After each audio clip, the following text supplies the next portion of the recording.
স্ত্রীকে দেশে রেখে কতদিন স্বামী প্রবাসে থাকতে পারে? অনেক আলেম বলেন 4 বা 6 মাসের অধিক সময় স্ত্রীর কাছে থেকে দূরে থাকলে বউ তালাক হয়ে যায়। অজু থাকা অবস্থায় যদি কোনো খারাপ কিছু সামনে চলে আসে তাহলে কি অজু ভেঙে যাবে? কেউ যদি জামাতে গিয়ে ইমাম রুকুতে থাকা অবস্থায় তাকবীরে তাহরিমা বাঁধে কিন্তু সানা পড়তে পড়তে ইমাম রুকু থেকে উঠে যায় তাহলে কি সেই রাকাত পেয়েছে বলে গণ্য হবে?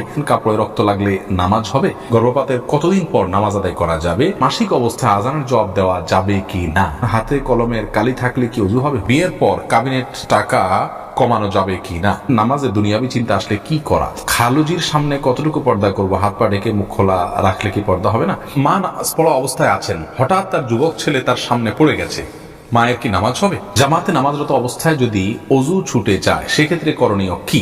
ফরজ সালাত একা পড়লে কি একামত দেওয়া লাগবে? গর্ভবতী মহিলার সাথে লোহা এবং ম্যাচ রাখে, এটা কতটা সঠিক? আব্দুল্লাহ সাহেব জানতেছেন নামাজে দুনিয়াবি চিন্তা আসলে কি করা? যদি নামাজে দুনিয়াবি চিন্তা আসে তাহলে সেক্ষেত্রে সাথে সাথে ফেরত নেওয়ার চেষ্টা করবেন, কিন্তু আশাটা অস্বাভাবিক নয়। কিন্তু আশার পর সেটাকে কন্টিনিউ করা বা ফেরত নিয়ে না আসা এটা হলো অন্যায় কাজ, ভুল কথা। মোহাম্মদ রাজিকুল করিম জানতে চেয়েছেন, শুনেছি সিজদায় গিয়ে দোয়া করলে কবুল হয়। জানার বিষয় হলো এটা কি শুধু নামাজের সিজদায়? নামাজ বলতে এমনিতে সিজদা করা যাবে কিনা? যাবে। নামাজ বলতে এমনি সিজদা করা যাবে এবং সেখানে আল্লাহ আকবার বলে সিজদা গিয়ে সুবহানাল্লাহ আলা পড়লেন এবং আল্লাহর কাছে মন মতো চাইলেন, এরপর আল্লাহ আকবার উঠে গেলেন, কোনো অসুবিধা নেই। এরপরে রাবিয়া আখন্দ আপনি জানতে চেয়েছেন মাসিক অবস্থায় আজানের জবাব দেওয়া যাবে কি না? কোন রাবিয়া, মাসিক অবস্থায় আপনি আজানের জবাব দিতে পারবেন, কোনো অসুবিধা নেই। মাসিক অবস্থায় নির্দিষ্ট কিছু কাজ করা যাবে না, যে কোনো ইবাদত করা যাবে। আজানের জবাব দিতে নিষেধ কোথাও বলা হয়নি, যে আপনারা দিতে পারবেন, কোনো অসুবিধা নেই ইনশাআল্লাহ। বিল্লাল আহমেদ সুমন আপনি জানতে চেয়েছেন ফরজ সালাত একা পড়লে কি একামত দেওয়া লাগবে এবং কেরাত কি জোরে জোরে পড়া লাগবে? দেখুন ভাই বিলাল, ফরজ সালাত যদি একাও পড়েন সেক্ষেত্রে আপনি আশপাশে কেউ আপনার একামত শুনে আপনার সাথে যোগ দিতে পারে, সে আশা থেকে একামত পড়ে একামত দিয়ে তারপরে রুকু সিজদার তাসবিহগুলো এই তাকবীরগুলো একটু উচ্চস্বরে পড়বেন জামাতের নিয়তে, যে আপনার সাথে কেউ যেন যোগ দেয় শুনে এসে। এটা হলো সুন্নাহ। যদি এটা না করেন আস্তে আস্তে পড়েন, কোনো অসুবিধা নেই, এটা আবশ্যক নয়। সাইফুল শরীফ আপনি জানতে চেয়েছেন বিয়ের পর কাবিনেট টাকা কমানো যাবে কি না? দেখুন, বিয়ের পরে কাবিনের যে টাকা সেটা যদি স্ত্রী কমিয়ে দিতে চান স্বেচ্ছায়, তিনি যদি কম নেন সেটা তার জন্য জায়েজ আছে। আল্লাহ বলেছেন তিনি যদি কিছু ছাড় দেন ফাকুলু হানিয়াম মারিয়া, তাহলে সেক্ষেত্রে তোমরা সেটা খেতে পারো, ভক্ষণ করতে পারো, ভোগ করতে পারো। আর যদি তাকে প্রেশার দিয়ে বা সিস্টেমে ফেলে এটা করা হয় তাহলে সেটা জায়েজ নাই। আর উভয় পক্ষ মানে একে অন্যের সাথে বোঝাপড়া করে কমানো, এটাও জায়েজ নাই, এটা মেয়ের অধিকার। বিয়ের পরে চুক্তি হয়ে গেলে এরপর আর উভয় পক্ষের এখানে কিচ্ছু নাই। মেয়ে যদি নিজে থেকে স্বেচ্ছায় খুশি হয়ে ছাড় দেন সেটা তার ব্যাপার সম্পূর্ণ। এমডি ইসমাইল জানতে চেয়েছেন মা নামাজ পড়া অবস্থায় আছেন, হঠাৎ তার যুবক ছেলে তার সামনে পড়ে গেছে, মায়ের কি নামাজ হবে? হবে, কোনো অসুবিধা নেই। যুবক ছেলে সামনে পড়লে যে নামাজ হবে না এমন কোনো কথা নেই। তবে ছেলের নামাজ, মায়ের নামাজ পড়াকালীন সময় তার সামনে তার দৃষ্টির এরিয়াতে পড়ে নামাজ ডিস্টার্ব হয় এরকম জায়গায় যাওয়া উচিত নয়। তবে মায়ের নামাজ হয়ে যাবে। তারিকুল মুশফি আপনি জানতে চেয়েছেন জামাতে নামাজরত অবস্থায় যদি অজু ছুটে যায় সেক্ষেত্রে করণীয় কি? দেখুন, জামাতে নামাজ চলাকালীন সময়ে যদি অজু ছুটে যায় তাহলে যে অবস্থায় অজু ছুটে গেছে ওই অবস্থায় গিয়ে আপনি অজু করে, যদি কার সাথে কথাবার্তা বলা ছাড়া জাস্ট অজু করে আবার চলে আসেন নামাজের জায়গায়, তাহলে যে জায়গাতে অজু ছুটেছে তার পরবর্তী অংশ থেকে নামাজ আপনি কন্টিনিউ করলেই চলবে।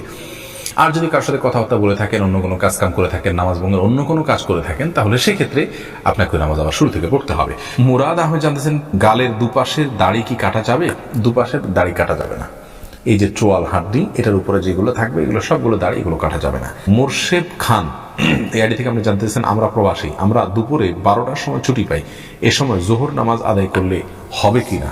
আপনি যেই জায়গাতে আছেন সেখানে 12টার সময় জোহরের ওয়াক্ত হয় কিনা এটা আগে দেখতে হবে। যদি ওয়াক্ত হয়ে যায় তাহলে সেক্ষেত্রে আপনি জোহর অবশ্যই করতে পারেন। যদি ওয়াক্ত না হয় তাহলে ওয়াক্ত হওয়ার আগে নামাজ পড়ে নামাজ হবে না।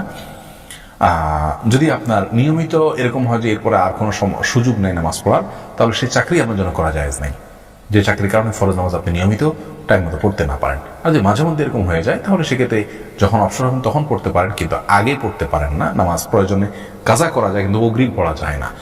আল্লাহ রাব্বুল আলামিন বলেছেন ইন্না সলাতা কানাত আলা মুমিনিনা কিতাবাম মাওকুতা, নিশ্চয়ই সালাত মুমিনদের জন্য নির্দিষ্ট সময়ে পড়াটা অপরিহার্য করা হয়েছে, বিদায় সেই সময়ের ভিতরে করতে হবে। জান্নাতুন নাইম রুমি জানতেছেন, খালুজির সামনে কতটুকু পর্দা করব? হাত পা ঢেকে মুখ খোলা রাখলে কি পর্দা হবে না? খালুজির সামনে অন্য সাধারণ মানুষের মতো পর্দা করবেন আপনি। যদি যেতে হয় তাহলে পরিপূর্ণভাবে হাত মুখ ইত্যাদি ঢেকে, পুরো শরীর ঢেকে তারপর তার সামনে যাবেন, কথা বলবেন, আত্মীয় হিসেবে অন্যান্যদের পাশাপাশি তার খোঁজ খবর নিতে পারেন, সেটা ঠিক আছে। কিন্তু আপনাকে অন্য 10 জনের মতোই পর্দা করতে হবে, যেহেতু তিনিও একজন গায়রে মাহরাম। সালমা খাতুন জানতে চাচ্ছেন, হাতে কলমের কালি থাকলে কি ওযু হবে? হয়ে যাবে। কলমের কালি এটা আমাদের শরীরে আলাদা প্রলেপ তৈরি করে না যে যার ফলে ওযু হবে না। তবে এরকম বিশেষ কোনো কলম যদি থাকে, যে কলম আলাদা আস্তর তৈরি হয়, খোঁচালে উঠা যায়, চামড়ার উপর আলাদা বসে যায়, তাহলে সেক্ষেত্রে সেটা অবশ্যই দূর করতে হবে। খন্দকার দিনা জানতে চেয়েছেন, গর্ভপাতের কতদিন পর নামাজ আদায় করা যাবে?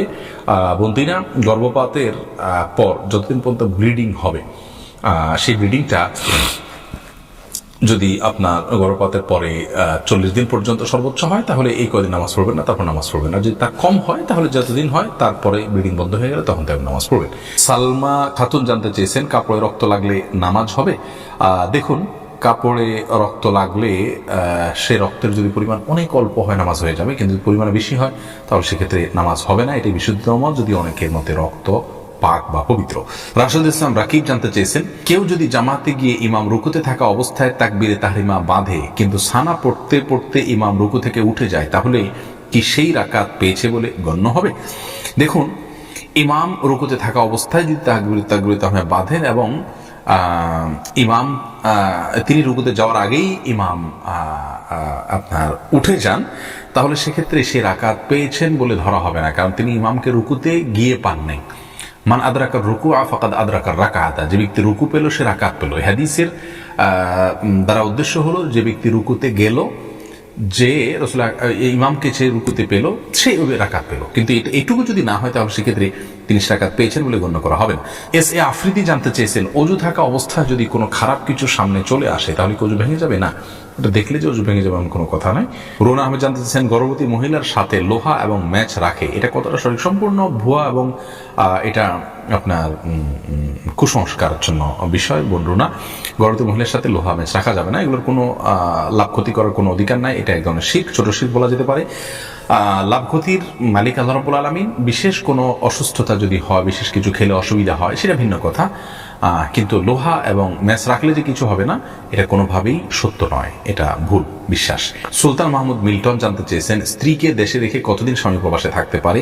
অনেক আলেম বলেন 4 বা 6 মাসের অধিক সময় স্ত্রীর কাছে থেকে দূরে থাকলে বউ তালাক হয়ে যায়। আবার অনেকে বলেন গুনাহ হবে। এ কথা কি হাদিস দ্বারা প্রমাণিত? দেখুন, নির্দিষ্ট কোনো মেয়াদ হাদিসে বলা হয়নি যে এই পরিমাণ সময় প্রবাসে থাকতে পারবেন স্ত্রীকে দেশে ফেলে রেখে, এরপরে আর পারবেন না, এরকম কোনো কথা আসলে ফিক্স বলে দেওয়া হয়নি। ওমর রাদিয়াল্লাহু তাআলার একটি উক্তি থেকে 4 মাসের সময়ের কথা, অনেকে বলেন যে 4 মাসের বেশি থাকা যাবে না, এর কম থাকা যাবে। আসলে এটা ভ্যারি করে স্ত্রীর এবং তার অবস্থার উপরে। তারা যদি দুজন দু জায়গায় থাকাতে তারা গুনাহে লিপ্ত হয়ে যাবেন এরকম আশঙ্কা থাকে, তাহলে এরকম বিদেশে থাকা জায়েজ নাই। বরং গুনাহ থেকে বাঁচার জন্য তাকে অন্যের সঙ্গে থাকা উচিত, এবং অল্প যে রিজিক হবে দেশে থাকলে সেটার উপরে তুষ্ট থেকে যাওয়া উচিত। যদি এমন হয় যে তারা দূরে থাকার কারণে তাদের মধ্যে এক ধরনের গুনাহের প্রবণতা চলে আসতে পারে, তারা অপরাধে লিপ্ত হয়ে যেতে পারে, এরকম যদি হয়, তাহলে সে অবস্থায় তাদের জন্য এটা জায়েজ নাই, সম্পূর্ণ হারাম। তাহলে আমরা জানলাম যে প্রবাসীর জন্য প্রবাসে থাকার নির্দিষ্ট কোনো মেয়াদ ইসলাম বলে দেয়নি, তবে তার স্ত্রী এবং তিনি উভয় গুনাহ থেকে যতদিন বাঁচতে পারবেন ততদিন তারা থাকতে পারবেন। গুনাহ থেকে যদি বাঁচাটা অসম্ভব হয়ে যায়, তাহলে সেক্ষেত্রে তার জন্য প্রবাসে থাকা জায়েজ নেই।